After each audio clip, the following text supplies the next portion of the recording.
జగన్మోహన్ రెడ్డి గారు. ఎందుకని జగన్ గారు రావాలని? బాగుందమ్మా ఆయన పరిపాలన. ఎటువంటి విధంగా బాగుంది? పిల్లలకు కానీ పెద్దలకు కానీ విడోలకు కానీ అందరికీ బాగుంది. మీరేం లబ్ధి పొందారా జగన్ గారు పెట్టిన సంక్షేమాల్లో? పెన్షన్ తీసుకుంటున్నాం, పిల్లలకు అమ్మఒడి తీసుకుంటున్నాం, ఆయన ద్వారా ఇళ్ళు వచ్చినాయి. వీటి వల్ల ప్రజలు సోమరిపోతులు అవుతున్నాయని చెప్పేసి పవన్ కళ్యాణ్ గారు అంటున్నారు. ఎందుకంటారు? మా సోమరబోతులు పెద్దవాళ్ళకే ఇస్తున్నాయి. వీటిని ఇచ్చేసేసి ప్రజల్ని ఇంట్లో కూర్చోబెడుతున్నారు, దేనికి పంపించకుండా అని చెప్పేసి. భర్త లేని ఆడ మనిషికి పెన్షన్ ఇస్తే మంచిదే కాదు, దానికి సోమరబోతనం ఏముంది? అంటే వాలంటరీ వ్యవస్థ ఎలా ఉంది? బ్రహ్మాండంగా ఉంది. వాలంటరీ లంచాలు తీసుకున్నారు, కిడ్నాపులు చేస్తున్నారని చెప్పి పవన్ కళ్యాణ్ గారు అంటున్నారు. ఆయన తీసుకుంటున్నాడు వేరే వాళ్ళ దగ్గర, మేమైతే మేము ఇవ్వట్లా, వాళ్ళు తీసుకోవట్లా.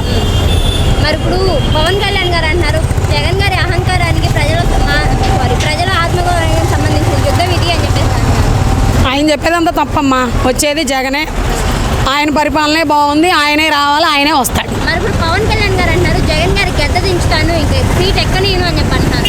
ఆయన ఆడే పెద్ద గాడిద, ఆడి చెప్తే సరిపోయింది, ఆయన అందరూ చెప్పాలి కానీ. మరి బాబు వస్తేనే జాబ్ అంటూ ఉండిద్ది పిల్లలకి అని చెప్పి అంటున్నారు.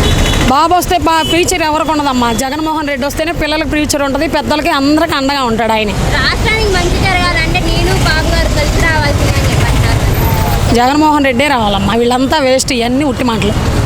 మరి నెక్స్ట్ జగన్ గారు గెలుస్తారంటారా? ఖచ్చితంగా గెలుస్తారు. ఎన్ని సీట్లు వస్తాయి అంటారు? ఆ లెక్కలు నాకు తెలియదమ్మా, ఖచ్చితంగా ఆయనే వస్తాడు.